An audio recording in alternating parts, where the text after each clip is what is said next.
internet bi ak li ci xew di xibaar yi nga xamante ne moom moo ci gën a fës ñu ci ànd ak Sofia Ba Sofia ma nuyuwaat la. waaw xibaar yi gën a fës ci internet justement internet yi ñu ngi waxtaanee nan la ñuy xoolaat suñuy horaire de travail ci système bureaucratique bi et la discussion est lancée par Noterie qui dit Sénégal, il serait temps d'instaurer un système où tu fais ton job avec un template journalier à remplir de tes tâches. Dès que tu finis, tu rentres. Imagine que tu sois obligé de rester jusqu'à 17 h alors que tu finis ton travail et toutes tes tâches depuis 15 h. Ensuite, on a Dieng Sarr qui répond « Bienvenue au club, moi qui termine ma journée à 10 h et qui descend à 17 h. C'est compliqué. » Noterie qui répond « Faut en parler à ton supérieur, à ton et tu n'auras plus envie de travailler. » Dieng Sarr qui dit « Je lui en ai parlé, mais mon fille là qu'au fait que t'es d'où changer. » Ensuite, on a Certified Safar qui dit typiquement un contrat au forfait jour serait approprié pour ce genre de situation, mais c'est un piège parce que tu peux avoir des journées qui se finissent aussi à 22 h. Après, tu peux utiliser les free time, les temps libres pour te former, etc. Et Silla Dami Londres qui dit pourtant, ça se fait, mais en cachette. On l'appelle le travail à la tâche ou tâcheronnage. C'est un job dont la rémunération est axée sur le nombre d'articles produits ou d'opérations effectuées par un employé. En Italie, on appelle ça Cotimo. Ce n'est pas facile, par contre. Gisnoko Aminata, en fait, système où 9 h 17 h de famille de fois dépassé les guides dans plusieurs pays, c'est-à-dire que ni def sen tâche, def sen tâche, def def et puis partir. Et l'important c'est que le travail soit fait. Xamna adaptation bi war nañu au Sénégal et puis de plus en plus d'entreprises aussi font ça, surtout que l'heure est à l'entrepreneuriat aujourd'hui. Bay touti horaire 9 h 17 h, mais il y en a qui sont beaucoup attachés à ce système-là.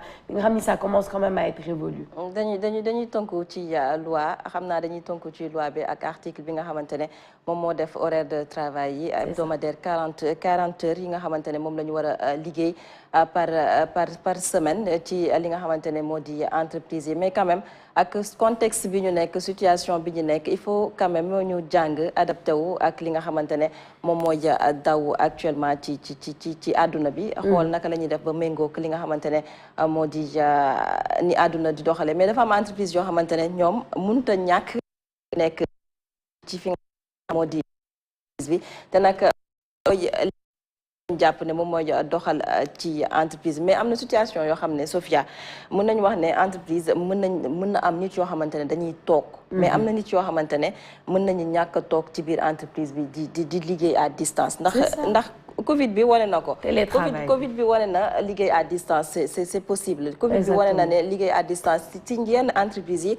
c'est plus économique je pense parce que nit yi dañuy ñëw boo jëlee benn entreprise nit yi dajaloo fa dina am yenn conditions yoo xamante ne ci la ñuy nekkee ci entreprise bi mais à distance buñ ko liggéeyee je pense que ni dina am benn économie boo xamante ne dina ko indil entreprise bi il faut quand même yenn pays wala yenn entreprise yi ak xool naka la ñuy def ba essayer adapter li nga xamante ne moom mooy réduire heure de travail pas réduire comme mais réduire présence voilà présence bi nga xamante ne nit yi ni dañ koy am ci biir entreprise yi xool naka la ñuy def ba nit yi mën a c'est ça, définitivement l'adaptation, c'est nécessaire, qu'on le veuille ou non, parce que y a beaucoup de gens de plus en plus qui disent qu'ils ne croient plus à la présentielle, parce qu'à mais ils ne travaillent pas plus que les gens qui sont à distance. Les heures varient un peu. La Covid est un bon exemple et a bien montré ça. Mais il est temps même que loi bien adaptée ou chilolu, parce que comme nous économie de temps, économie d'énergie, parce que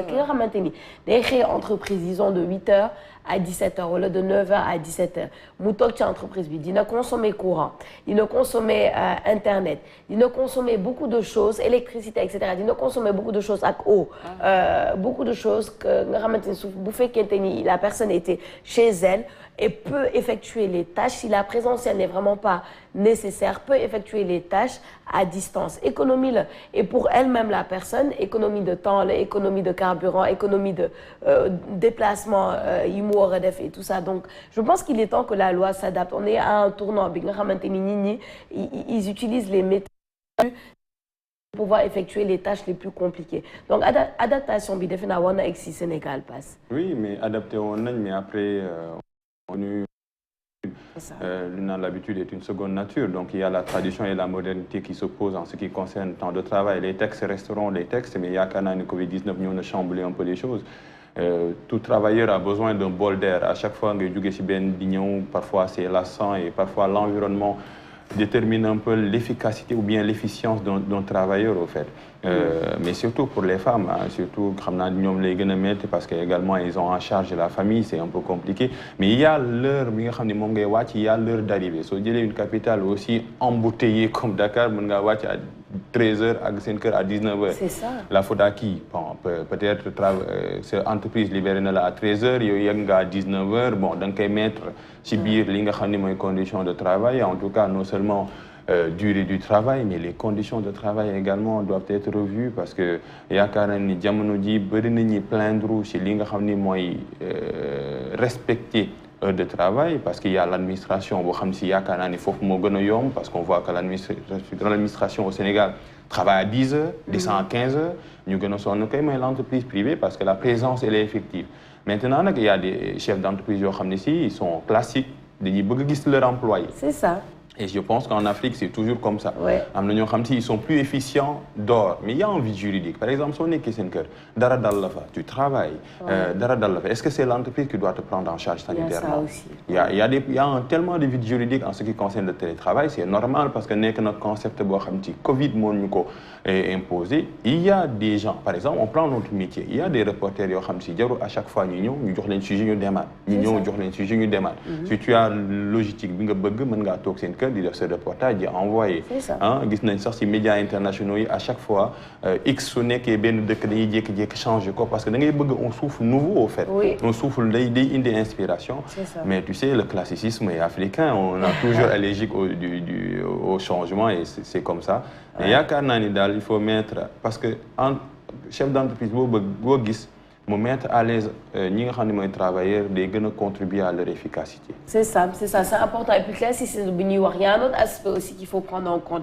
Il y a perception sociale bi parce que vie Sénégal soo solul costume jël sa cartable dem liggéey watch 9h watch 17h dañuy foog ni defoo dara.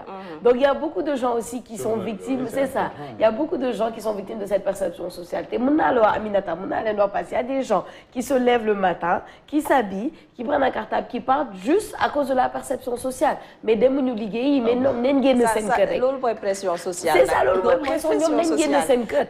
Nañ génn seen kër, c'est l'essentiel que les gens pensent qu'ils vont au travail, revenir à 17h te fekk du loolu. Il y a une certaine pression sociale, une perception bi nga xamanteni c'est difficile alors que la personne peut être même plus efficace chez elle, peut faire du télétravail, nekk ci sa kanam ordinateur et être beaucoup plus productif que sortir juste parce que tu dois sortir et que forcément il faut que nit ñi foog ni yow yaa ngi def dara. Donc ça aussi c'est un problème dont on souffre beaucoup en Afrique, il faut en parler. Mais comme li ñuy wax rek Sophia, l'enfer c'est les autres. C'est les autres. Kon buñ démé ba yenn attitude yi nit diko adapter di sonal bopam man je pense que ni loolu mom dañ ko wara teggi psychologiquement dafay delluloo nit sax gannaaw parce que li nga xamantene yow mën nga ko def sa kër doo déplacer wu tu peux faire ça en 1 heure 2 heures de temps boo déplacer wu di nga dem li passe di wax embouteillage tey la ci yoon bi nga def si 4 heures de temps doo yegg sa bureau pour faire ça fekk ne 1 heure de temps mënoon nga ko def sa kër def ko facilement nga def ko ak internet machine yi nga xamantene ñu ngi à la disposition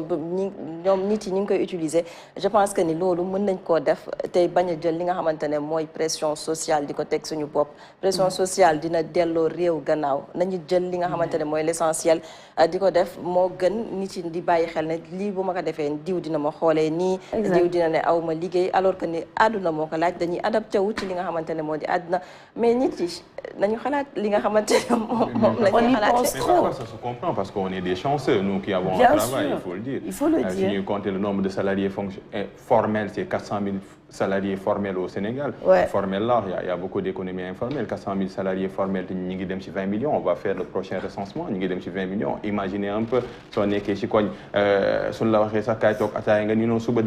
y a une sorte de comparaison. Parfois, ça se comprend. Mais également, est-ce que nos familles également sont des entes pour bien travailler? C'est aussi important. Est-ce que si la famille sénégalaise est un cadre, est un terreau pour être efficient dans le travail? Tu ne peux pas. Donc, il y a tellement de difficultés sociales si nous réglons, mais c'est normal. Nous sommes un peu, même si le budget est à 5 000 milliards, mais il y a des réalités qui sont là. Ouais. Le travail reste et restera toujours un luxe pour les jeunes. Et nous fait événement de marché pour montrer un peu que le travail, c'est une exception. Moi, côté avec les règles de l'art aussi. Ouais, il y avait même un tweet, mais il y avait un tweet qui répondait justement à cette personne-là qui disait qu'il fallait revoir les horaires de travail. C'est vrai qu'il faut dire que c'est une chance déjà d'être salarié, c'est une chance ici au Sénégal. Mais en même temps, vous faites qu'il y ait une modernisation, on va s'adapter. Parce que la pression sociale ou la perception sociale regarde les autres pays. Les autres pays qui ont réussi à se démarquer par le digital, par exemple. Digitalement, pourquoi le digital révolutionne le monde? C'est parce que photo, il suffit d'avoir une connexion, un ordinateur et tu travailles partout. Tu n'as pas besoin forcément d'être dans un bureau, etc. Les influenceurs, les meilleurs amis de Papa Lunsa, il suffit d'avoir une connexion. Déjà, c'est un problème déjà au Sénégal. Les conditions ne sont pas remplies. Mais il y a beaucoup d'efforts à faire. Il y a beaucoup d'efforts à faire si on veut rentrer en tout cas dans la modernisation et s'adapter. On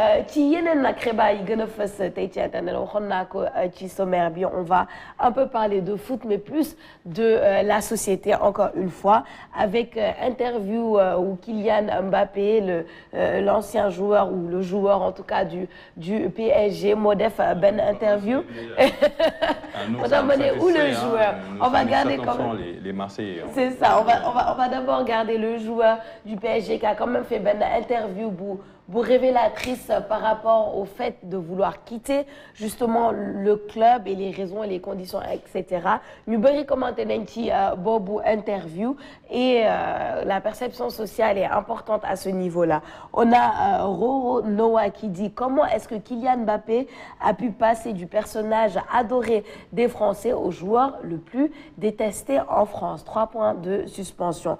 Fort Zayo Mom, dès qu'un joueur veut partir, ça devient l'ennemi numéro 1 des Parisiens. On l'a vu avec Rabiot. Maintenant, c'est au tour de Mbappé. Vous ferez mieux de vous en prendre à votre président qui a refusé une offre énorme du Real de Madrid.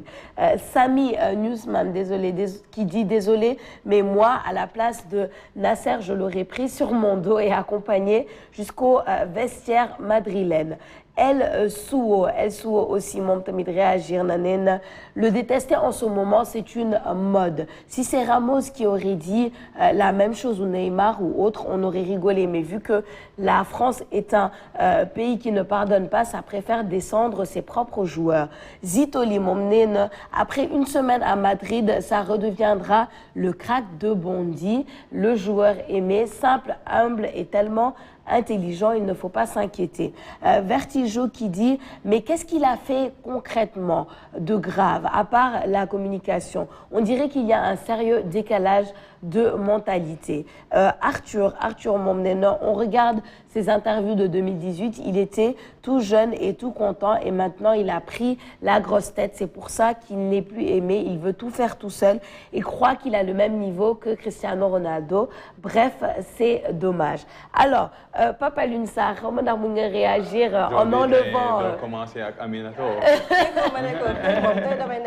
Ben spectateur, mais Papa Lunsa réagir, mais en enlevant le maillot de Marseille. Je veux qu'il réagisse voilà, sans être l'adversaire du PSG, mais en toute objectivité. Est-ce que interview Bobo, Jaron Nassar Nuke vilipendé non toi lui? En tout cas, c'était une interview vérité boo xam si accordé na ko ak quotidien bu mag bii di l'équipe moom mi wax ni bëggoon na dem te fu mu doon dem du feneen fu du Real mais ñëpp xam nañu PSG da ko bëgg a téye ba léegi mais moom son ambition c'est de partir au Real de Madrid. Kylian Mbappé kenn mënu ko bañ parce que c'est un joueur magnifique 22 ans il est champion du monde déjà nekk na meilleur joueur du monde mais PSG ñëpp xam nañu am na une crise institutionnelle c'est pas pour critiquer l'équipe parisienne mais institution maanaam joueurs yi instant yi nii moo sut li nga xam ne mooy institution bi soo jëlee Messi Neymar ak Mbappé amul instant bi kan moo leen mën a contrôler il y a prochaine bi match avant match bi